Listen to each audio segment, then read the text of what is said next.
Fala galera, bem-vindo a mais uma edição do Além do Tatame, online de novo aqui. Hoje estou com o Rodrigo Feijão, um cara que eu conheço das antigas ali, um cara que eu sempre fui muito fã, tanto quando competia, depois como professor, né? Depois não, né? Conciliou durante muito tempo essas duas funções aí, né? Professor e atleta. Feijão, pô, um prazer falar com você, cara, muito massa. Cara, eu que agradeço, Jean. Pô, a gente já se conhece há tanto tempo. Tô acompanhando esse teu trabalho aí, tá bem legal, divulgando, tentando mostrar para novas gerações que existem outras coisas no jiu-jitsu, que não existe medalha, que existem pessoas por fora, por trás do jiu-jitsu, que estudam jiu-jitsu, que falam bem do jiu-jitsu. Isso é bem legal.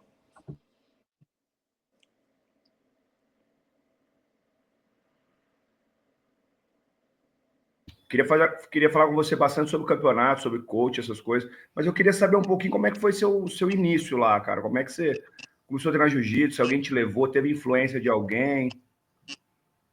Cara, na verdade, eu não tive muita influência de ninguém, não. Foi um programa que teve na minha escola, que lá em Teresópolis, no Rio de Janeiro, para quem não sabe, eu sou de Teresópolis, do Rio de Janeiro, estado do Rio de Janeiro. Teve um programa na minha escola que os melhores alunos iam ganhar uma bolsa por 3 meses. Aí eu consegui uma nota boa na escola e consegui uma bolsa, fui treinar jiu-jitsu. Só que eu não conhecia quase ninguém, cara. Mas foi até legal, que tipo, chegou em ambiente diferente, com pessoas diferentes. Eu sempre gostei muito de esporte, cara. E, cara, foi assim que eu comecei.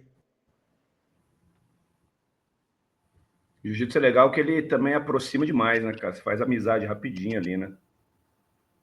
Cara, uma das ferramentas mais incríveis que eu acho do jiu-jitsu é essa, cara. Eu vejo as pessoas ponderando aqueles monte de benefícios que o jiu-jitsu traz, não sei o quê, para tudo isso é bem verdade, mas essa sociabilização que o jiu-jitsu faz é incrível, cara. Acho que nunca vi outra modalidade igual. Jiu-jitsu, sabe, todo mundo entra nesse lifestyle do jiu-jitsu, não consegue sair, cara. Acabei de falar com um aluno meu de um dia desse. Cara, o cara tem 62 anos, ele não consegue faltar à academia, cara. Ele tá doente, ele vai e senta lá no banco da academia, bate papo. Isso é incrível, impressionante, cara. Não, e é impressionante os diferentes públicos, né, cara? Você tem no mesmo tatame, assim, você tem de tudo, né, cara? Você tem o médico, o advogado, o cara que está desempregado, o cara que é recém-formado, o cara que está na faculdade. Você tem tudo, né? É muito doido isso, cara. Cara, isso aí que é legal, cara. Eu acho que o jiu-jitsu é muito, como eu te falar, integrativo, né, cara? Você não sabe quem é o bom da cidade, quem é o fraco, sabe? Quem manda, quem desmanda. Tá todo mundo no mesmo ambiente, tá todo mundo fazendo a mesma coisa, sabe? É difícil. Por isso eu acho que é tão integrativo o jiu-jitsu. E ele é muito justo também, né? Um dia você apanha do cara, no outro dia você tem. No mesmo treino, às vezes você tem a chance de devolver, ou no outro dia. Ele é muito justo. Eu sempre falo isso para meus alunos, cara. O negócio é, né, você tem a chance de. Você vai fazer um sparring de boxe, por exemplo, se o cara te nocauteia, você vai ficar um tempão sem treinar, né? E você não vai ter essa. Não tem sparring todo dia, várias vezes por dia, né? Então, o jiu-jitsu tem muito disso, né? Muito Cara, legal eu isso. sempre falo para todo mundo que jiu-jitsu e natação são duas coisas que fogem da metodologia esportiva, cara. Que, cara, nada uma prova de 100, 200 metros na natação, o cara vai pra piscina, nada 2, 3 mil, 4 mil por dia. Jiu-jitsu é a mesma coisa. É Todo dia o verdade. cara quer lutar, todo dia o cara tem que fazer sparring. É uma loucura, cara. É difícil de se associar a isso. Eu tento aqui na academia, tem dia que eu tento não botar sparring, mas eu vejo, quando eu olho pro lado, tá o cara no cantinho lá se embolando com o outro. É uma loucura. Não tem jeito, realmente. O Feijão, eu queria saber um pouquinho, cara. Na verdade, eu até puxei esse gancho com o Bruno outro dia. Ah, você vai em campeonato toda hora, né? Você acompanha demais, a galera vive viajando aí atrás da galera. Que você acha que dá para mudar um pouquinho em termos de regra, assim, cara, para não ter tanta confusão, cara, que às vezes a galera acaba. Eu não sei, cara. Você acha que deveria preparar mais a galera, mudar alguma coisa? O que você tem a dizer sobre isso, cara? Cara, foi até legal isso aí que eu vi hoje sobre, hoje exatamente, que abril de 2025. Cara, acho que tem que igualar um pouco mais as ideias dos juízes, para ter um pouco menos de briga. Exemplo, o juiz é muito subjetivo, né? Tem algumas posições que a pessoa vê de uma maneira, o outro está vendo de outra maneira. Eu acho que se conseguisse unificar pelo menos alguns pensamentos, alguns critérios, acho que seria melhor para todo mundo. Você vê um juiz ao mesmo tempo manda parar a luta numa beira do tatame, o outro não quer que pare, que a luta continue, sabe? Esses critérios que vão me deixando meio chateados. Essas coisas que acaba me espantando algumas pessoas da minha geração que não vão mais ao campeonato por causa disso. O critério está muito na mão do juiz, o que ele acha que tem que ser. Eu acho isso que não é legal. Eu acho que se pudesse unificar, não, gente, ó, chegou ali e vai parar. Não, todo juiz vai marcar isso nesse momento. Seria melhor. Está muito subjetivo hoje, está muito difícil. Cara, e você deixa na mão do juiz, né, cara? Numa luta acontece um negócio, na seguinte acontece a mesma coisa, com outra pontuação, com outra atitude do juiz, né? Isso é muito ruim mesmo, né, cara? Cara, isso vai frustrando o próprio professor, o próprio aluno. Pega uma luta, o cara vai e ganha a luta inteira por cima, bombardeando, ganhou por cima. Perfeito. Exatamente o que você falou. 2, 3 lutas depois, o outro rapaz, mesma coisa por cima, bombardeando, o cara dá para outra vitória, por de baixo. Não teve critério nenhum. Fala, mas qual critério? Na luta anterior você deu por de cima, agora você está dando por de baixo. Sabe? Essas coisas que eu gostaria que fossem um pouco mais unificadas. Eu sei que é difícil, mas acho que essa subjetividade que a gente tinha que tentar diminuir um pouco. Entendi. Cara, e você, quando você acompanha muito, você está sempre nos campeonatos. Antigamente eu fazia muito isso, né? Eu ia em muito campeonato com meus alunos, tudo. E eu queria saber de você, assim, hoje eu não sou mais ativo nos campeonatos, mas antigamente eu via que a própria galera que lutava não conhecia a regra.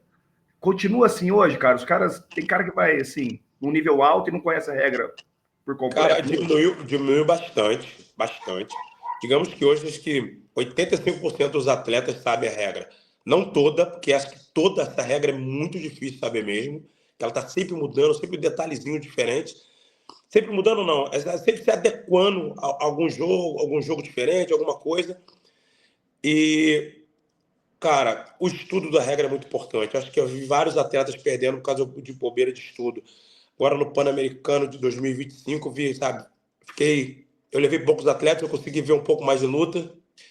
Vi vários faixa preta perdendo por detalhes de bobeira, achando que é uma pontuação e a outra, aí ele quer discutir no final, mas no meu tempo no meu tempo que mudou.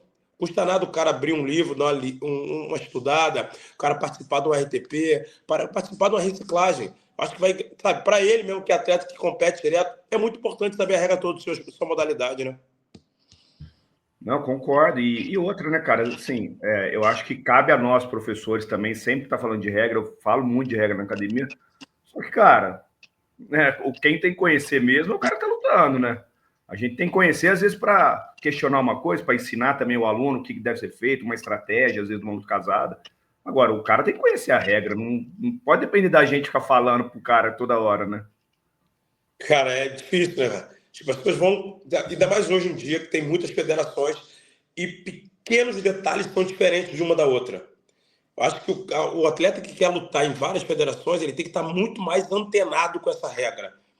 Porque numa você faz double pull, na outra não tem double pull, na outra não tem vantagem, na outra não pode segurar por dentro da calça, na outra pode segurar, sabe? E você tem que se apegar a todos isso aí, tem que ser um atleta estudado, tem que parar para pensar, tem que fazer estratégias diferentes. É isso que eu vejo muitos atletas pecando, as pessoas falando que não tem confrontos de algumas lutas por causa disso, porque um atleta é acostumado a lutar só numa regra, outro lutar só na outra regra, aí eu não gosto de dar chance para o outro. Isso acontece muito no nosso meio hoje em dia. Com certeza. E, cara, eu acho assim, né? Até falei com o Bruno sobre isso. Até lógico que os atletas têm que conhecer a regra, né? Os professores também. Tinha que ter uma regra mais homogênea, mas os próprios árbitros, você vê que às vezes estão perdidos, né? Tipo, é o que a gente falou, né? O cara faz um negócio numa luta, no outro ele faz outra. Aí, como é que você fala assim, tipo, você pensa, cara, fez isso numa luta. Mesma coisa com um aluno meu, ele não fez. Aí você já começa a pensar, né? Pô, será que o cara tá de sacanagem comigo, não gosta de mim, né? Um negócio meio doido, né? Fica difícil. Essa subjetividade, acho que a gente vai longe ainda com essa subjetividade, porque nenhum juiz é profissional. As pessoas querem ficar pedindo profissionalismo no esporte, mas o profissionalismo no esporte não pode começar só pelos atletas. É difícil profissionalizar o juiz, eu sei, mas eles podiam ter uma reciclagem um pouco melhores. Agora vai ter Campeonato Brasileiro. Pega 20 juízes, deixa no lugar uma semana. para debater, para conversar, para um entender o entendimento do outro. Ah, não posso fazer isso. Tá, é difícil. Eu vejo todo mundo falar em profissionalismo, só que profissionalismo de quê? De passar dinheiro para os outros? Isso não é profissionalismo, pô. A gente está andando para trás, pô, não adianta nada. Com certeza. Essa ideia sua é excelente, cara, porque você tem que, por exemplo, você arbitrou uma luta ali, foi polêmica, você tem que saber por que ele tomou aquela atitude, né? Cara, por que você marcou 2 pontos aqui e não uma vantagem ou nada? O cara tem que explicar o ponto dele, né? E os outros juízes vão debater para ver quem está certo. Ó, vamos chegar numa conclusão aqui, que é o que você falou, a mesma coisa tem que ser a mesma coisa sempre, né? Cara, eu já falei isso com algumas pessoas que seria legal. Cara, eu sei que uma semana quase todos os juízes têm academia, trabalham em outras coisas, mas se pega a pessoa 3, 4 dias para eles debaterem sobre assuntos polêmicos, sobre postura, sobre como gerir uma luta, onde parar, não parar, eu acho que seria melhor. Porque eles iam entender, pô, aquele juiz apita daquela maneira, eu vou apitar daquela maneira também, a minha postura está diferente, eu vou, sabe? Seria um pouco melhor, pelo menos para esses grandes lances, por exemplo, os campeonatos muito importantes, para não deixar essa subjetividade para o aluno não pensar, para o aluno não, para o atleta não pensar que ele está sendo atrapalhado pelo juiz. Com certeza. Você vê que quando tem 3 árbitros, né, cara? Se um, por exemplo, marca um negócio, o outro marca outro, o outro tira, você vê que é difícil, né? Fala assim, 3 árbitros é bom por causa disso. É bom, realmente, mas você vê que tem alguma coisa errada, né? Tem alguma coisa na regra que não está funcionando. Ou 2 deu a vitória para o cara, o outro deu para o outro. Então, é bem isso que você falou, né, cara? Tinha que ser mais certinho mesmo a regra ali, mais para todo mundo entender, né, cara? E não somente o cara que tá tomando atitude ali na hora, né? A respeito de 2 dar vitória e outro não, aquelas lutas muito parelhas, eu não sou crítico, não. Mas na pontuação, sim. Isso aí é perfeito que você usou agora. Pô, um dá uma pontuação, o outro dá outra, outro dá outra pontuação, como eu já vi. Cara, eu fico pensando, cara, o que eles estão vendo? Que luta que eles estão vendo? 3, no mesmo movimento, tem 3 pontuações diferentes. O cara dá 2, o outro dá vantagem e o outro tira. Tipo, não foi nada, né? Aí o cara de fora fica perdido, o atleta que tá lutando fala, cara, o que houve? O que eu vou fazer agora? Teve uma luta, cara, eu não sei se foi do Fabrício Andrei com o Kennedy, não foi ano passado essa luta, que eles tiraram uma pontuação, cara, lá na frente da luta. Você lembra dessa luta? Cara, estão tentando melhorar isso aí. Isso aí foi no Pan-Americano de 2024, final. O Fabrício fez um ponto, demoraram muito para tirar, tiraram faltando 40 segundos. Entendeu? Mas É outra luta, né, cara? o que estão usando bastante agora é quando entra nos 2 minutos finais e alguns momentos polêmicos, eles estão parando o tempo, estão parando para ver. Que acho que é mais sensato, né, cara? Sim. Porque você deixa a luta rolar, deixa o tempo rolar, o cara já está pensando em outra estratégia, o cara já está pensando em outra coisa. Aí lá na frente a pessoa tira a tua pontuação ou coloca uma pontuação que você vai acabar virando uma luta que você não consegue reverter mais. Ainda mais no jiu-jitsu competitivo do nível que está, que uma vantagem, que 2 pontos vai fazer muita diferença no final. Exatamente. O nível alto, né, cara? Como é que o Fabrício ganhando a luta, ele vai conduzir a luta, falta 40 segundos, ele tá perdendo. Agora ele tem que achar 2 pontos nada. É difícil, né, cara? Os dois ficam perdidos, na verdade, né, cara? Acho que a pessoa que aplicou, a pessoa que tomou o ponto, não tem culpa nenhuma, Não, mas acaba ficando perdido no meio da luta. Ele fica sabendo, não sabe o que fazer. Realmente, é bem complicado mesmo. Ô, Feijão, e o brasileiro aí, você vai com uma galera? Como é que tá a preparação aí? Cara, tá bem legal. A gente fez um camp aqui na academia, a gente tá fazendo uma programação que a gente começa em outubro. Cara, consegui batizar na cabeça dos meus alunos que é muito importante, cara, estar num evento desse, ainda mais aqui no Brasil, porque você vai aprender, as pessoas que estão competindo pela primeira vez estão aprendendo, as pessoas que estão mais familiarizadas com lutas, sabe, vai começar a evoluir mais, as pessoas que estão no nível de atleta tem que estar no cenário. Cara, eu estou conseguindo levar, acho que ainda não fechou a inscrição, está com 98%, mas já tem 66 atletas inscritos na minha academia. Muito massa. Sem contar a criança, né? Criança agora separou, criança agora só em junho. Cara, é um número bem legal, porque não somos um time de competição, eu sou uma academia, então eu coloco atletas desde juvenil branca Até esse ano eu vou ter uma Master 7 feminino lutando. Então, quer dizer, para mim isso é muito engrandecedor, que na minha academia não tem só atleta. As pessoas acham que na minha academia só tem atleta. Pelo contrário, atleta aqui é o mínimo que tem. E tinha uma equipe, uma academia que compete para uma equipe. Só que eu consigo enfatizar na cabeça de todo mundo a importância de competir. Essa parte é difícil, né, cara? E você sempre teve isso, né, cara? Isso é uma coisa que... acho que é por isso que a galera acha isso, né? Que sua academia é de competidor, mas não é, né? É que você consegue colocar na cabeça da galera a importância de competir, cara. Eu falo para os meus alunos, que todo mundo, as pessoas me perguntam isso aí bastante. Pô, lá tem, pô, não vou treinar lá não, lá só tem competidor, vocês só vão para o campeonato. Eu falei, cara, pelo contrário. A grande minoria vai para o campeonato, mas eu tento botar... Sempre é uma meta que eu boto para os alunos, pelo menos lutar 2, 3 campeonatos por ano, todo mundo, desde o iniciante até o mais avançado, porque você acaba aprendendo mais. O professor não consegue ensinar tudo para o aluno. Isso é impossível, isso é uma utopia. Você não consegue. Nem se for de aluno particular, aquele aluno que vai 3 vezes por dia na academia, você não consegue. Aonde ele vai pegar, onde ele vai evoluir, é vendo alguém fazer. Ah, mas ele pode ver na internet. Não. Na minha concepção, não. Porque na internet ali está parado, o cara bota o vídeo devagar, o cara filma devagarzinho, a pessoa de repente está parada na posição. Onde ele aprende a realidade é no evento, é no campeonato. Porque no campeonato, se você parar 40 minutos do lado de uma área, você vai ver tanta luta, você vai aprender tanta coisa diferente, tanto detalhe, que você vai evoluir. A tua cabeça na segunda-feira que você voltar para a academia vai ser diferente. Não, eu concordo demais, cara. Eu sempre falei isso. Eu falei assim, ó, a diferença de um cara que chegar na faixa preta, sei lá, um cara que não precisa ter sido competidor, mas que competiu, que foi em campeonato, vivenciou aquilo. Cara, é impossível ele ser pior do que um cara que nunca pisou num campeonato, cara. Porque é o que você falou, cara. É muito aprendizado ali dentro que a galera não tem nem noção, né, cara? Só de assistir também e lutar, pô, piorou, Cara, né? aconteceu um fato aqui no campeonato regional, aqui perto da minha cidade, foi muito legal, cara. A gente foi campeonato de criança, uma menina de 12 anos foi pro campeonato. Cara, ela ficou congelada. Ela não entrava no tatame, sabe? Ficou congelada. E, cara, eu vou te falar que não achei legal, mas, tipo assim, eu fiquei feliz, porque eu vi os pais falando que os meus instrutores, tá com vocês aí, sabe? Tem que tentar trazer a menina de volta. A menina não queria entrar no tatame com medo, sabe? Aquela gritaria, aquele campeonato. Você vê que o jiu-jitsu é a ferramenta. A gente parou, levou ela lá para fora do ginásio, conversamos com ela, demos água para ela, sabe? Dizemos para ela a importância dela estar ali, que ela não precisava, sabe, ganhar, ela precisava tentar lutar melhor. Cara, a menina lutou bem, a menina perdeu na final.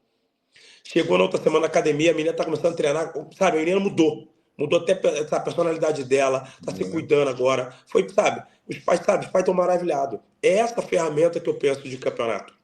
A pessoa vai pro campeonato, o cara fala que vai ganhar, difícil. Se você não está no nível alto, treinando muitas vezes, com tudo em dia, parte psicológica, parte física, parte mental, sabe?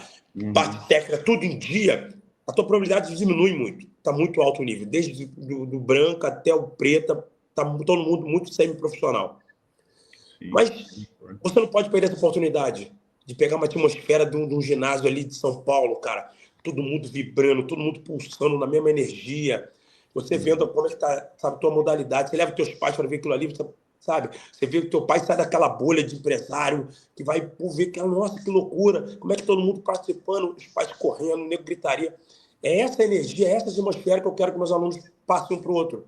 E isso vai crescer na academia, porque quando o cara volta de novo, o cara volta com cabeça diferente. O cara já volta com outra visão. Fala, nossa, todo mundo gosta de jiu-jitsu, todo mundo gosta de treinar dessa maneira. Isso vai agradecendo dentro do próprio tatame. O cara perdeu o campeonato, ele vai ser um atleta mais duro no próximo dia. O cara ganhou o campeonato, ele vai evoluir muito mais no próximo dia. Não, com certeza, cara. Isso aí é... E cada um no seu... Eu falei isso com o Gustavo, né? Eu gravei com ele semana passada. Cada um na sua, né, cara? Assim, se a gente pegar 3 diferentes, cara, pega eu, você e um aluno meu, que nunca pisou no campeonato. Cara, você vai se preparar para lutar o Mundial de Master. Eu talvez vou me preparar para lutar um Open. O cara vai lutar um regional aqui. E é a mesma dificuldade para os 3. A cabeça nossa vai funcionar da mesma maneira. Não interessa que, pô, meu Feijão tá indo lá no top. Cara, mas pro meu aluno, aquilo ali é o top para ele. É um negócio que ele não é que ele vai ter que se preparar muito ali, né, cara? É esse ponto de vista que eu gosto de passar para todo mundo também. Eu acho que você tem que se preparar para tudo. Tem que se preparar para um Mundial, se preparar para um Regional, se preparar para um Brasileiro, da mesma maneira, com a mesma vontade. Se você achar que tem que treinar muito mais só porque é um Mundial, você já está pensando errado. Exatamente isso aí. Por isso que o processo é muito legal. O processo te leva a mudar o teu estilo de vida, te leva a mudar a tua cabeça, te leva a mudar o número de treinos que você faz por semana. Você pega aquela pessoa que treina 3 vezes por semana, quando ele se inscreve no campeonato, ele já começa a ir 4, 5, ele já começa a acordar um pouco mais cedo, ele já começa a ver luta na internet, sabe? Tu vê que muda total. Não, com certeza, cara. E é o que você falou, né, cara? Eu, por exemplo, quando eu lutava, quando eu era faixa roxa e na azul, né? Mais azul para roxa, eu ia nos campeonatinhos pequenos, cara, e assim, ia no Paulista, era o máximo. E ficava nessa, cara, eu não tinha cabeça de, cara, eu acho que não dá para mim, pô, ir lá no Rio tal.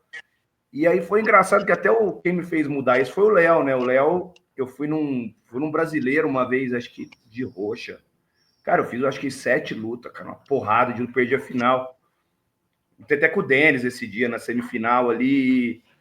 No outro dia o Léo falou assim, cara, você tem que vir lutar no Rio, cara. Toda vez que você luta bem. Por que, que você não sai de lá? Eu falei, cara, não sei, eu acho que eu não tenho muita. Ele falou, não, cara. Aí foi que eu virei a chave, sabe? Que eu falei, pô, tem que lutar, velho. Aí eu comecei a ir mais direto, assim, né? Lutar no Rio. Porque às vezes a gente fica nesse negocinho, não dá, não dá. Claro que dá, né, cara? Cara, eu não tenho. Sempre dá, cara. Eu tive esse problema quando eu cheguei aqui em Maringá também. Porque aqui em Maringá é bem longe, tudo interior, né, cara?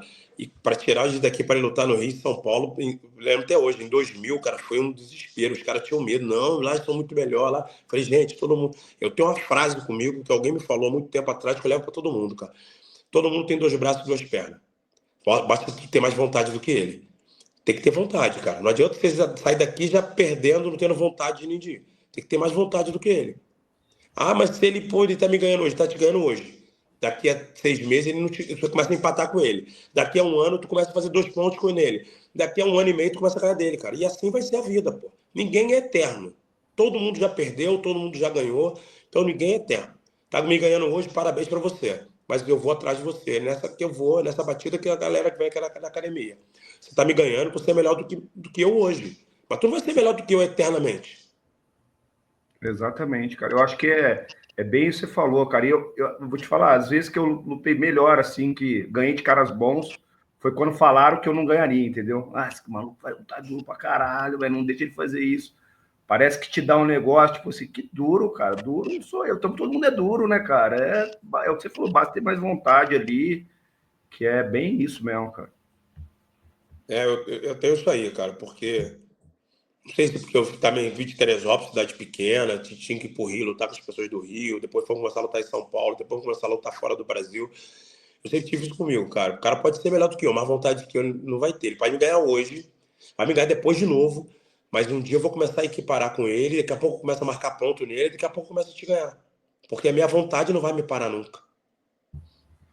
Com certeza. O Feijão, eu acompanho uma parte da sua carreira ali, né? Que foi quando eu lutava mais. Que, cara, foi da CBJJO, né? Que, tipo assim, vocês chegavam no peso leve lá e vocês ganhavam tudo, né? Tinha o absoluto até 7,5 ainda, que tinha nessa época, né? Cara, o Léo me falou um dia desse, a gente ficou, se não me engano, uns 5 anos sem perder naquela divisão. A partir de 2001, na verdade, depois do Mundial de 2001, que a gente ficou em terceiro, eu e ele, a gente perdeu. Ele perdeu, se eu não me engano, por Feitosa, eu perdi por Gustavo Coelho. Houve um assim, a gente ficou em terceiro no Mundial da CBJJ, aí a Nova União teve aquele racha, algumas academias tiveram racha, não só a Nova União, algumas academias tiveram racha, só que a Nova União foi um grande expoente porque a gente não ficou 7 anos, 5 anos sem entrar, né, cara? De 2002 até 2007. Aí a gente começou a lutar a CBJO, cara, a gente ficou 5 anos sem perder, cara.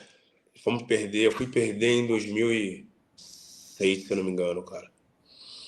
Pois é, cara. E você tinha ganhado, um pouco antes, você tinha ganhado do Feitosa, né? Cara, eu No tinha ganho do brasileiro, Marcelo, eu né? perdi pra ele no Mundial de 2-0 e ganhei dele exatamente no Brasileiro de 4-2 nesse mesmo ano.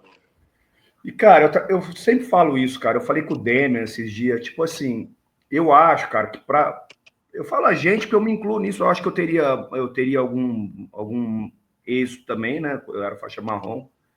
Mas, cara, a gente perdeu uma chance de ter medalhas ou títulos na CBJJ, né, cara? E hoje em dia você fala assim, fui campeão, pô, sei lá, da CBJJO tantas vezes, não vale nada, e mesmo a gente sabendo que era tão duro, ou às vezes até mais duro que a outra, né, na época.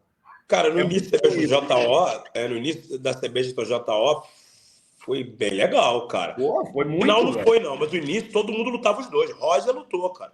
Sim. Jacaré lutava direto, Margarida lutava direto, Saulo Margarida, inteiro Pet lutava Pano. direto. Sim.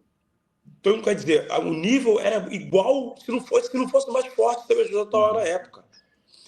Mas, sabe, com a exposição da IBJJF fora do Brasil, esses títulos ficaram para trás, né, cara? Quem não teve, difícil. Eu consegui lutar um pouco ainda, fui campeão brasileiro de preta, fui 2 vezes medalhista de preta, mas tem muita gente também, logo depois de mim, que não tem essa exposição. Quem não conseguiu lutar em 2007 depois, quem não lutou antes de 2002, não lutou em 2007, teve esse gap no meio. E tem vários garotos muito duros que não tiveram essa medalha. Não, pois é, e assim, eu digo até, se a gente pensar, talvez essa época foi o seu auge, cara, e assim, do Léo, cara, é um absurdo vocês não terem um Mundial de Preta, né, cara? Você e o Léo, por exemplo, que Mundial, assim, da CBJJ, né? Que pô, é um desperdício, assim, eu falo, cara, muita gente que poderia ter... Você vê o René, né, cara, que era seu aluno, o René não perdia, cara.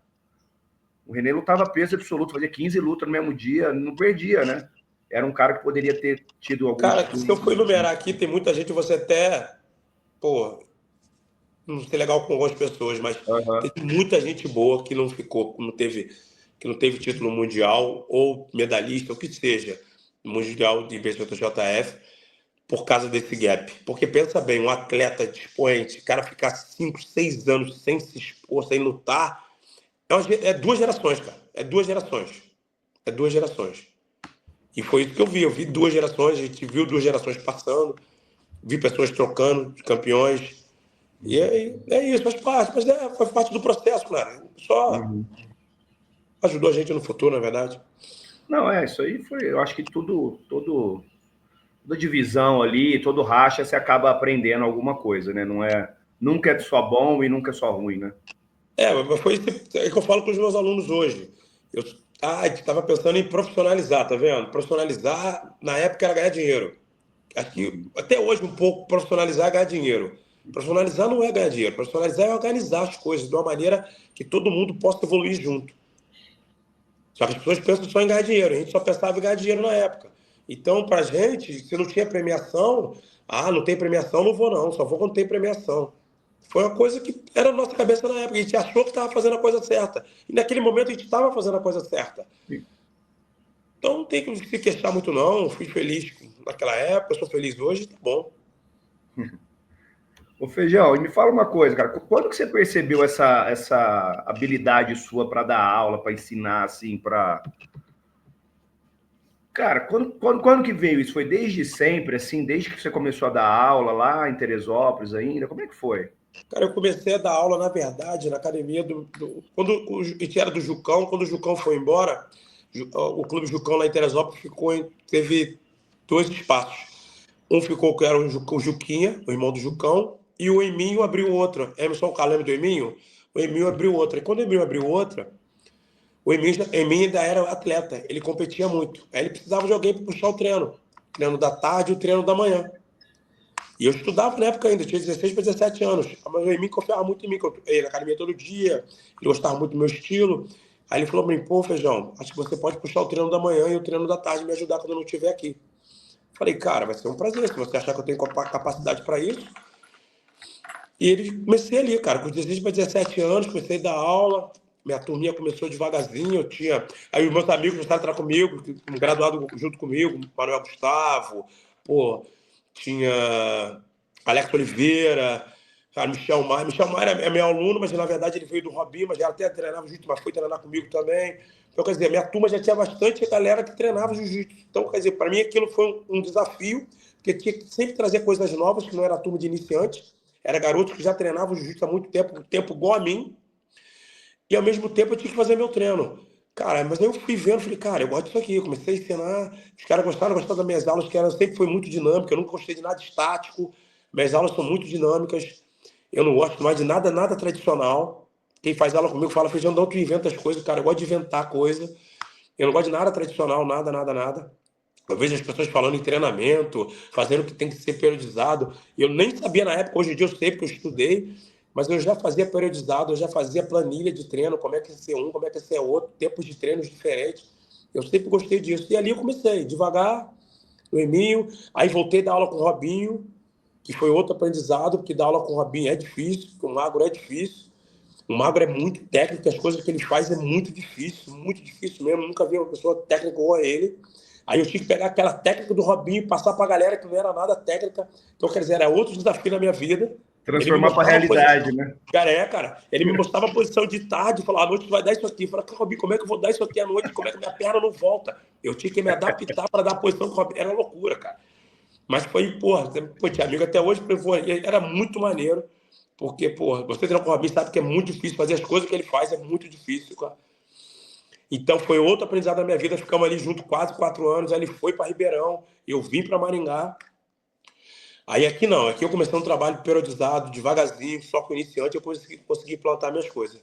Mas, cara, foi difícil, foi árduo, até hoje é árduo, né, cara? Porque sempre aparece, sempre tem um desafio novo, sempre tem uma pessoa com limitação, sempre tem um atleta que não consegue fazer guarda, um atleta que não consegue passar. E você, no mesmo aula, no mesmo treino, você tem que incorporar ou tem que agradar todo mundo. Essa eu acho que é a dificuldade do professor. É isso que é o legal, né, cara? Que faz a gente não sentar no rabo ali e ficar. Ah, não, pô, vou dar minha aulinha ali. A gente tem que estar se reinventando, né, cara? Isso que eu acho que é o legal também, Cara, né? eu brinco com meus alunos até hoje, falo que eu vou me aposentar, cara, daqui a 3, 4 anos, porque eu não consigo, cara. Até hoje, todo dia, todo dia, me ensinaram assim também, né? Todo dia de kimono, todo dia eu faço quase tudo junto, eu demonstro, eu faço de novo, provo para eles que dá certo, as coisas simples e coisas que dão certo. Invenções eu deixo para outro dia. Aqui na minha academia todo mundo é muito básico, muito simples, porém, tudo bem efetivo. Você tava falando do Robinho, né, cara? Não sei onde ele foi dar um seminário, ele passou uns negócios lá, cara. Aí ele. Falei, nossa, Robinho, o que você tá arrumando, cara? Aí ele, uma hora, ele falou assim: corrige lá. Eu falei, vai você, eu não sei fazer essa posição, vou corrigir como, Cara, cara? A perna falando não dele, entra aí, não. eu falei dele no podcast que eu fiz 15 dias atrás para um cara que vai até lançar semana que vem, cara, final de semana. Cara, é impressionante, cara. Só quem treina com o Robinho sabe qual é a dificuldade que tu tem para demonstrar o que ele faz. Porque é impressionante, cara. O jiu-jitsu é adaptado para ele, cara. É estranho demais, cara. É estranho. Não, Já vi realmente. vários garotos fazendo coisas diferentes. Dizem que o Marcelinho Garcia é assim também. Mas, cara, eu sou fã do Robinho incondicional, né, cara? Mas as coisas que ele faz é impressionante, cara. Até hoje é impressionante, cara. Ele com 47 anos, ele faz umas coisas que não, sabe, impressionante, uma grata de brincadeira. Mas só É. quem treinou com ele sabe. Todo mundo, pô, começou a puxar o dia desse com o Gustavo, também os caras falam, cara, os caras mais impressionantes que eu vi até hoje é o Robinho. Porque, cara, não de treino, não de ganhar treino, mas de fazer coisas diferentes. Não, com certeza, cara. E eu até, acho que até a faixa roxa, assim, eu queria jogar igual ele, sabe? Aí chegou um momento que eu falei assim, cara, deixa eu fazer meu jogo aqui, que se eu ficar nessa aí, eu tô enrolado, porque Não não dá, não dá, dá. né, Pode ver que cara? ele não quis nem para esse lado de fazer de atletas. Ele dá as É, aulas dele começa. Porque ele sabe que se ele fosse um atleta que for igual a ele não vai conseguir, cara. não O tem corpo dele jeito, foi adaptado para os exercícios que ele faz, cara. com Isso que o certeza. professor tem que entender. Cada pessoa tem um biotipo diferente, tem uma fisiologia diferente, tem um descanso de corpo diferente. De repente, uma coisa que você faça não dá certo. Muitos alunos vêm aqui na academia e falam, pô, Feijão, sabe aquela posição lá? Tu me ensina aquela posição? Eu falei, não, cara, porque para você não vai adiantar. Eu tenho que ensinar de outra maneira para você, porque aquela lá para você não dá. Com certeza, a gente tem que ter essa visão mesmo. Ô, Feijão, e falando de aluno aí, cara, eu falei até com o Bruno esses dias, né? E eu sempre falo, cara, não é porque eu tô falando com você, mas eu sempre falo isso para todo mundo que quiser ouvir.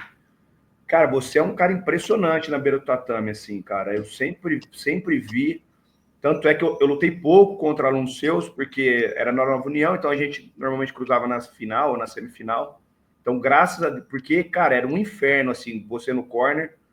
Parece que a galera meio que era meio que um robô ali, e o cara, o tanto que você grita e corre, e fala, e vai para um lado para o outro, e fala com o juiz na época, ainda, né, a gente falava muito com o juiz, né?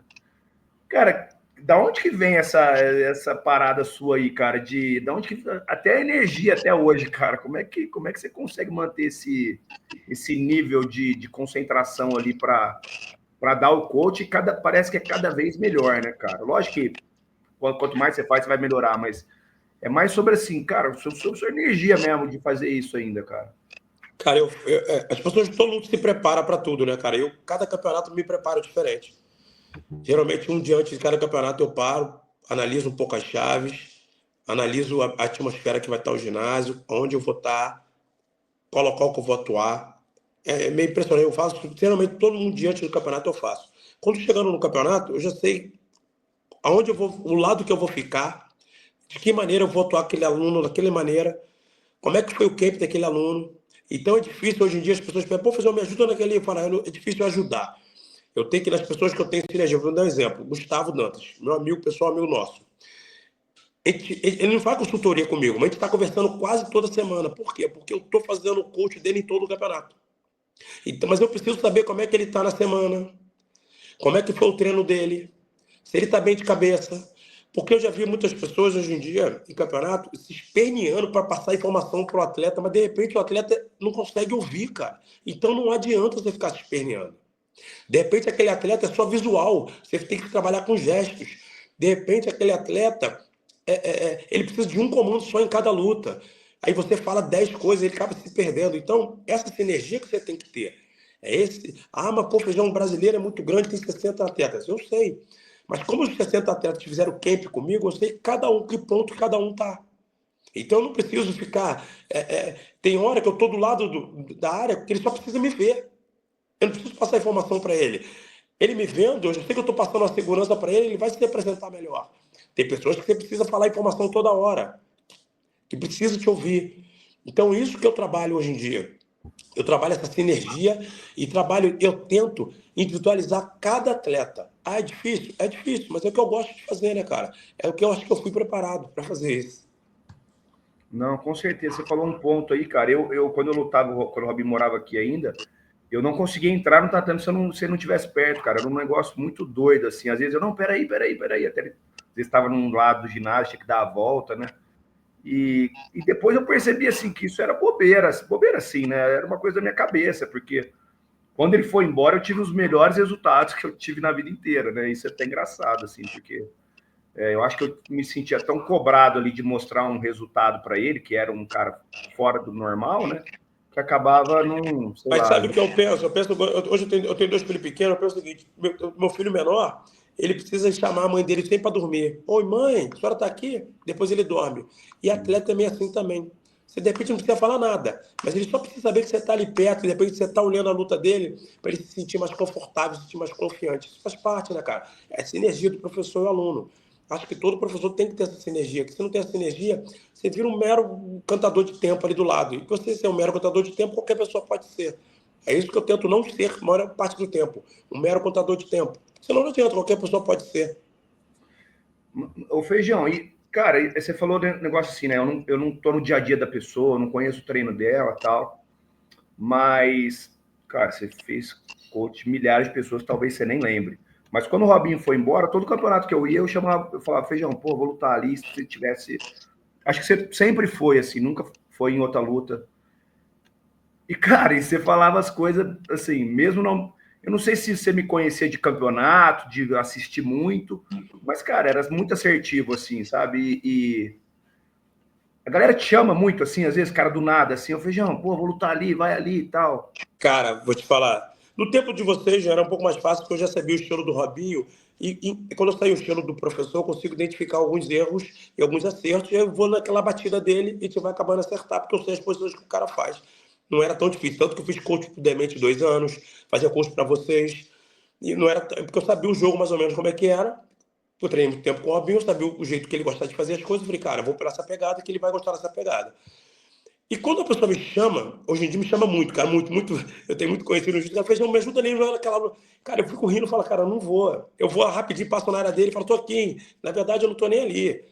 Porque não adianta. Eu vou estar ali um mero contador de tempo. Hoje em dia eu não preciso como contador de tempo. O placar é muito grande. Só você olhar, pô. A única pergunta que eu faço pro cara, vem cá, Vê bem o placar, tranquilo, consegue ver, não tem problema de visão nenhuma. Não tenho não. Então tranquilo, cara. Porque não vai adiantar nada. Que de repente eu mando o cara segurar uma boca da calça, ele quer abraçar por dentro. De repente eu mando ele soltar as pegadas, ele faz as pegadas. Então não vai adiantar. Não vai ter essa energia, não vai ser legal. É verdade. Cara, e outra coisa que eu achava muito legal, assim, que impressionante também, que às vezes você chegava no campeonato, cara, às vezes eu via você conversando ali com a galera, ou até mesmo comigo ali, quando eu, na chave minha, cara, você sabia a galera que ia pro pódio, assim, ó, esse moleque aqui vai chegar, esse aqui não sei o que lá, esse aqui vai ser o campeão, esse vai ser pódio. E não era assim na faixa preta, era desde a azul lá, cara, desde o galo azul até o preta. Cara, tipo assim, era por ir muito em campeonato, por assistir muito, por estudar muito, cara. Isso é assim hoje em dia, hoje é muito mais difícil, né? Mas Óbvio, hoje é muito mais difícil por causa do número de campeonatos que tem, tá? Só que se você me der uma chave do campeonato, me der uns 2 dias para pensar, ou um dia, eu vou te responder pelo menos nos 4 do pódio, dos 4, 2 eu vou acertar, cara. não, eu tenho certeza. Porque é o seguinte, eu penso o seguinte, o cara que vem numa batida ganhando Opens, podiando em campeonato grande, o cara já foi campeão na outra faixa, cara, ele vai brigar pelo espaço dele, cara. Para ele sair desse campeonato ou ser eliminado de cara, ele tem que ter pego um bom igual a ele, ou senão não vai adiantar. Ah, Feijão, então o cara nunca tem condições de ganhar o bom? Tem sim, mas tu tem que estar na fase melhor do que esse bom. Se tu não estiver na fase melhor do que esse bom, esse cara, mesmo saindo atrás do placar, ele vai acabar virando o placar. Tem pessoas que jogo não bate. É. Isso acontece muito. Cara, quando vê o campeão rodando de cara, é jogo que não bateu. O campeão é o guardeirão. Guardeiro, aquele guardeiro nato. Ele pega um outro cara que voltou a lutar hoje, que é aquele guardeiro nato. De primeira luta. Nossa, o cara acerta a puxada, não toma nem vantagem. O guardeirão tem que começar por cima, o campeão. Olha o risco de rodar. Então, alguns casamentos de luta não casam, de primeira não casa. Na final é diferente, semifinal é diferente. Mas de primeira luta, eu acho que a primeira luta identifica muito quem vai ser os campeões do campeonato. Sabe? Porque a primeira luta tá todo mundo nervoso, o cara tem que trocar o kimono, aí o cara de repente estourou 100 gramas na balança, tem que, sabe, tem que correr no ginásio. A primeira luta sempre identifica quem vai avançar na chave. O Robinho me falava muito isso, cara. Quando eu lutava, eu ganhava a primeira luta, ele falava assim: agora vai começar o campeonato. Essa luta aí era uma luta para ver como é que você tava, tal. Agora vai começar, véio. Agora você tá dentro do campeonato. Porque a primeira luta é foda mesmo, né, cara? Por isso você vê, você falou, Ah, é muito galera difícil para rodando todo de mundo, cara, né? cara. Quem até hoje, eu não tem mais nervosismo nenhum, não vai campeonato. Mentira. Todo mundo tem, cara. Desde o iniciante até o. Claro, a diferença é essa do iniciante, o cara avançado, que o cara consegue assimilar que foi melhor e ele leva isso aí de boa. De boa, entre aspas, mas ele consegue, pô, pensar na luta, pensar na estratégia, sabe? Como fazer as refeições normais. E o iniciante não consegue fazer nada disso. Porém, eu vejo lá, cara, você erra time de luta, você não aqueceu bem no dia, sabe? Ou o cara fez uma estratégia diferente que você, fez você mudar o pensamento. Tudo acontece muito na primeira luta. Sempre na primeira luta dá esse problema. Não, concordo. Isso aí é complicado mesmo, cara, porque é uma coisa que, é o que você falou, às vezes entra desavisado ali, o cara toma a iniciativa primeiro, né? Você E hoje em dia, acaba. como tem ranking nos campeonatos grandes, tem muita gente que fica 2 anos sem lutar, né? Aí quando você vai ver, o número 1 do ranking nem era o melhor da chave. O número 1 do ranking é o que compete mais. Aí o número 1 do ranking vai e pega o centésimo do ranking, para você no brasileiro que tem 100 numa chave. Aí tu pega o centésimo da chave, aquele cara que ficou 2, 3 anos sem competir, mas é duríssimo, foi campeão em todas as outras faixas, de cara. Ferrou, filho. É, eu também acho. É legal ver isso aí, eu analisei agora, eu vi pelo PAN. Como tem a numeração, é fácil analisar, né? Aí tu vê quantos primeiros do ranking foram campeões. Se eu não me engano, eu tenho que. Cara, 30% no máximo, primeiros do ranking. Quantos medalhados? Um, dois, três, quatro. Pouquíssimos. Vários rodados. Vários rodados. Então, quer dizer, o ranking é legal? Sim, para você construir a chave. Você se basear em cima do ranking para falar que você é melhor do que eu, vamos lutar. Você tem 2 braços e 2 pernas. E você acha que isso é mais fácil de acontecer no Master, Feijão, assim, na faixa preta Master, do cara que ficou muito tempo sem lutar, chegar e, pelo cara já ter aquela experiência de ter competido muito tempo, do que um adulto ali, que a galera tá, pô... Ó, eu identifico você. No adulto, se você abrir a chave do Master, você vai ficar impressionado. O Master é um final de semana só Master preta. Por quê? As chaves estão enormes, enormes. Uhum. Isso acontece muito no Master. Master 3 é mais ainda, mais evidente. Uhum. Vou dar o meu exemplo para você. Eu fiquei 6 anos sem lutar. 6 ou 7. Aí eu voltei para lutar no Mundial de 2014. Cara, eu peguei o número 1 de cara. Aí todo mundo falando, não, tu vai lutar com o número 1, número 1. Eu falei, que número 1? Que é número 1 sou eu, pô. Eu que tava sem lutar. Que loucura. Meu irmão, eu sou com autoconfiança. Treinei muito. Tá doido? Para ele me ganhar, que ele vai ter que suar um litrinho certinho, velho. Foi dito e feito. Fiz 6 lutas no Mundial, fui campeão mundial em 2014. Porque eu não vou me abalar que ele seja o número 1 do ranking. Eu fiquei ele número 1 do ranking, parabéns para ele. Mérito dele, total. Mas que ele vai me ganhar não está dizendo nada, só porque ele tá o número 1 do lado do nome dele, pô. É isso que eu tento passar para meus atletas. Você tá pegando o número 1 do ranking. Cara, tranquilo. Tu tem que ter atenção. Que esse garoto tá na vibe, ele vai virar qualquer resultado. Ele não vai se entregar nunca. Porque se ele é o número 1, ele tem bastante ponto. Você tem que estar atento a tudo. Ele pode ser bom, com certeza ele deve ser, porque deve ter ganho alguns campeonatos, mas não diz nada que ele seja melhor que você. Você tem que ter mais atenção. Isso é a única coisa que eu falo para os atletas aqui. Por isso que eu falo, um dia antes do campeonato, eu vejo quase todas as chaves dos meus atletas. Para ver isso aí, quem está pegando o número 1, quem não está pegando, como é que está a organização das chaves, se luta bateu. Eu acho que é isso, né, cara? Porque quem competiu assim tem a... Não vai sair aquele negócio da competição, né, cara? Você vai ter para sempre em você ali aquela confiança e tal. É o que você falou, você estava muito treinado.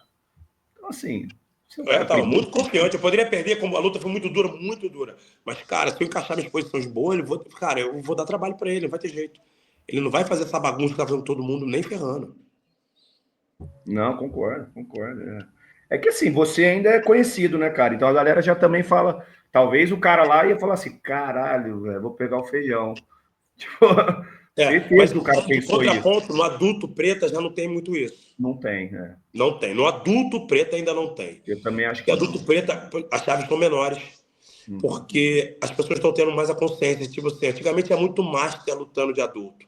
Se jogava, vou tentar. Hoje em dia não tem mais se tentar. Ainda mais que tem campeonato de master, o cara prefere ir no master. Mas ninguém está tentando. Tanto que as chaves, tipo assim, o cara faz 2 lutas num dia só, uma luta, porque as chaves são menores. Só entra as pessoas que têm chance mesmo. Quer dizer, as lutas são duras desde o início. Não, com certeza. E no brasileiro agora vai ter uma galera boa de preta ali. Como é que tá o que você andou vendo aí no adulto, eu digo?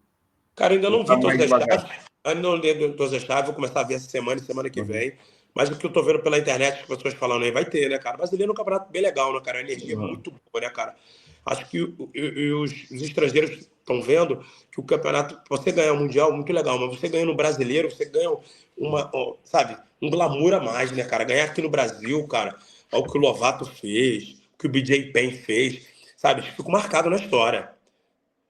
Porque aqui é caldeirão, né, cara? Ginásio tem ar-condicionado, aqui é todo mundo gritando perto da grade, é uma gritaria danada, é pressão, né, cara? É outra coisa. É outra vibe. Lá tu chega lá, todo mundo sentadinho, parece público japonês. Tá, parece público japonês. Aqui não, cara. Então, o cara luta. Eu acho que o cara, todo faixa preta, todo marrom, todo cara graduado, tem que vir lutar uma vez no Brasil, passar por isso aqui. Eu acho que é uma atmosfera, sem contar que o campeonato é um grande slam, muito importante. O campeonato é duríssimo, duríssimo. E, cara, faz parte do seu currículo, todo campeão faixa preta passar por aqui. Legal demais. Ô, Feijão, tem um quadro aqui no programa que chama Para Quem Você Daria Faixa Preta, tá? Eu vou te fazer algumas perguntas ali, você vai mandando ali. Um faixa preta da sua vida aí, cara. Um faixa preta da minha vida? É. Tem que ser do jiu-jitsu ou qualquer pessoa? Não, pode ser pai, mãe, sei lá. Um faixa preta para você. Da minha vida? Caramba, tá bom, deixa eu ver. Minha mãe. Sua mãe. Muito guerreira. Massa demais. Um atleta de jiu-jitsu que você admira aí. Cara, não vou falar o Robinho, que fica redundante, admiro muito o Robinho, que ele fez e tinha muita dificuldade. Ele teve muita dificuldade. Eu vejo esses garotos falando de dificuldade hoje em dia, esses garotos não sabem o que é dificuldade. A gente teve dificuldade, eles não têm dificuldade. Eles têm vitimismo. Esse garoto tem vitimismo. A gente teve dificuldade, cara. A gente não tinha dinheiro, a gente não tinha nada, mas a gente nunca reclamou. Então, fica redundante. Eu vou falar uma pessoa fora do meu nicho, fora da minha bolha. Um atleta que eu admiro, fora da minha bolha. Lucas Lepe.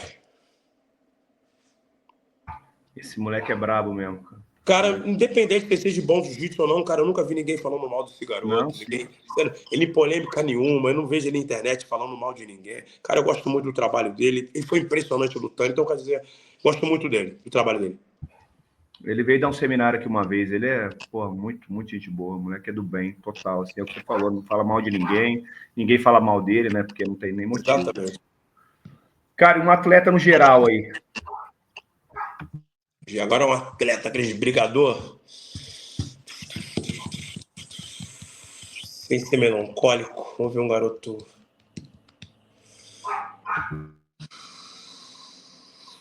Pô, difícil, um atleta bom, cara, sem ser melancólico. Rafa Mendes, cara. Nos melhor. Peso por peso meu, acho que é Rafa Mendes. Cara, se você tivesse 30 minutos para escutar alguém sem falar nada, cara, quem que você escolheria? Qualquer um do mundo aí. Do mundo?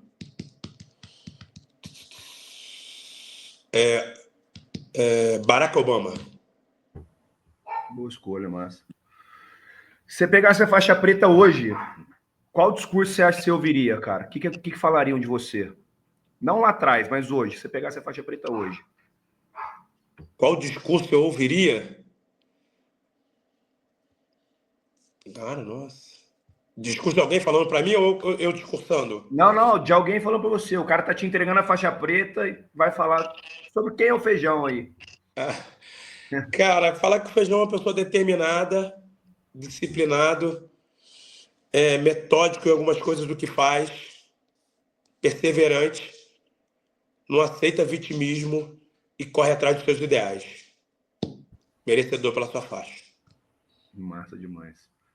Feijão, eu queria que você me falasse 3 lutadores, cara, bons que treinaram com você e que você acha que poderiam ter ido mais longe, seja por qualquer motivo. O cara foi estudar, o cara parou, o cara no campeonato ele não gostava de lutar muito. Treinaram comigo, vamos lá. Michel Maia, Marcelino Freitas. Nossa, esse era bravo. Michel Maia, Marcelino Freitas.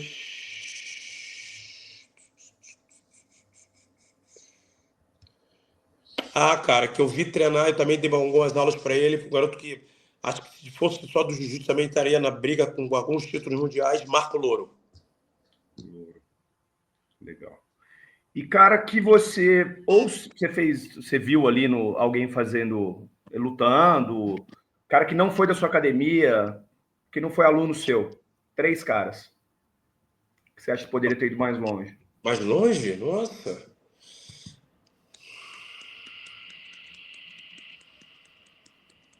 Mais longe.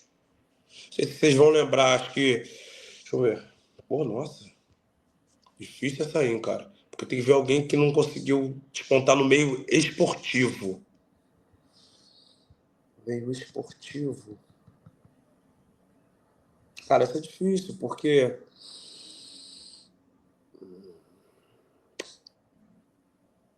Eu ia falar agora que eu vi a entrevista dele, mas ele foi muito bem, foi vice-campeão mundial. Eu ia falar do Edson Diniz, mas ele foi vice-campeão mundial do preto, ele foi muito bem na colorida também. Edson Diniz não pode se enquadrar. O Edson Diniz, eu ia falar Edson Diniz, mas o Edson Diniz não pode se enquadrar, não. Porque ele foi vice-campeão mundial, foi campeão de colorida, ele não se enquadra nisso, não. Eu pensava uma pessoa que foi até a roxa e não despontou. Não, mas cara, você acha que ele poderia ter ido mais ou não? Não, exatamente, poderia ter dado mais dele, que teve que, por coisa das vidas, teve que mudar de profissão. Michel Safi, um amigo meu da Grace Leblon, na época, que dá aula agora com o José Henrique Leão Teixeira. Duríssimo jiu-jitsu, mas muito bom jiu-jitsu. Michel Safi. Tinha um garoto chamado Anderson Gengivão, na Nova União, que era impressionante também. Esse cara lutou com Feijão uma vez, não lutou? Quem? Esse Gengiva, é Gengiva? Acho que sim, cara. Gengiva muito duro, tempo parado e voltou para de boa. Muito duro. Era muito bom, era um dos melhores. Cara, a gente era criança, de ver esse cara lutar e ficar impressionado. Gengivão. E outro, um garoto que era muito bom, lutava com meus alunos, eu sempre gostava de ver ele lutar. Era um garoto que morava na Tijuca, perto da casa da minha tia, cara. Gustavo Gabriel. Gustavo Paesla. Acho que Gustavo Paesla. O Gregorio Tijuca. Muito bom de jiu-jitsu também. Um garoto. Ele andava com o pessoal do Ribeiro, na verdade não era Ribeiro na época, era Grécio Maitar, aluno do Vini. Cara, esse garoto era muito bom de jiu-jitsu, ganhava de todo mundo, cara. Ele fez uma final uma vez com o Alex Oliveira de Teresópolis, impressionante. Ele lutava bem com o Tererê. O garoto era muito bom de jiu-jitsu, cara. Eu acho que se pudesse continuar no meio de jiu-jitsu aí, ia ter fama igual todo E mundo. parou ou não? Você não sabe? Cara, eu acho que ele treina, mas não foi de preta, não chegou a lutar. Sim, entendi. E para terminar, cara, eu queria que você me falasse 3 caras professores, que quando você faz coach, você fala, puta, vai complicar, vai ser dureza. Professores que fazem bem coach. É. Cara, eu gosto muito do trabalho do Serginho da Jeff Team. Mário Reis. Mário tá, cara, cada dia melhor. Tu vê que o Mário tem essa energia muito boa com os atletas dele. É difícil lutar com os atletas do Mário.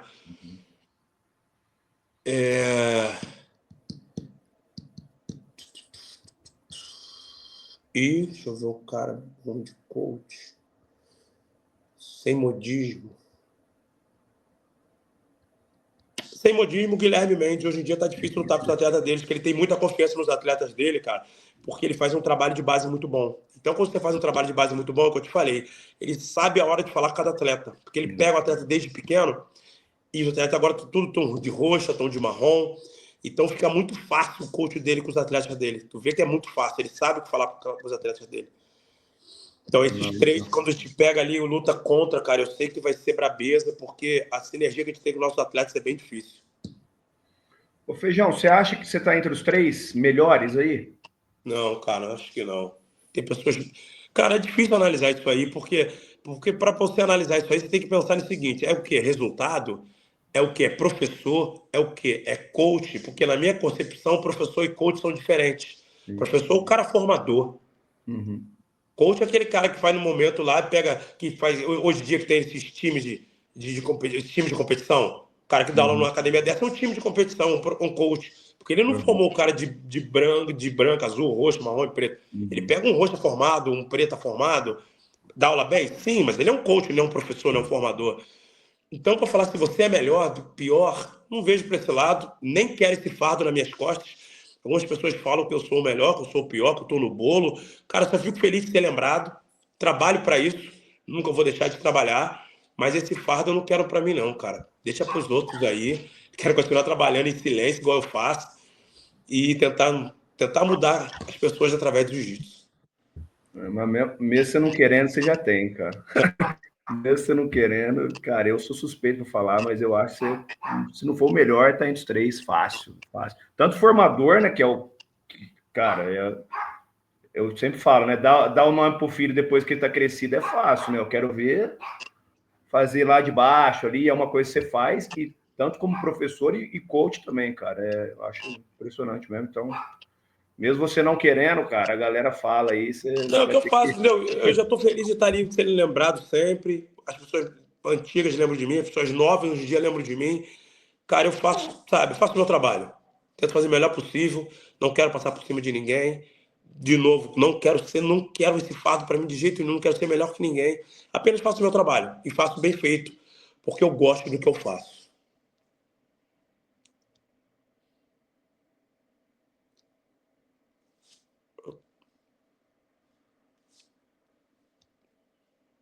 Travou? Caramba.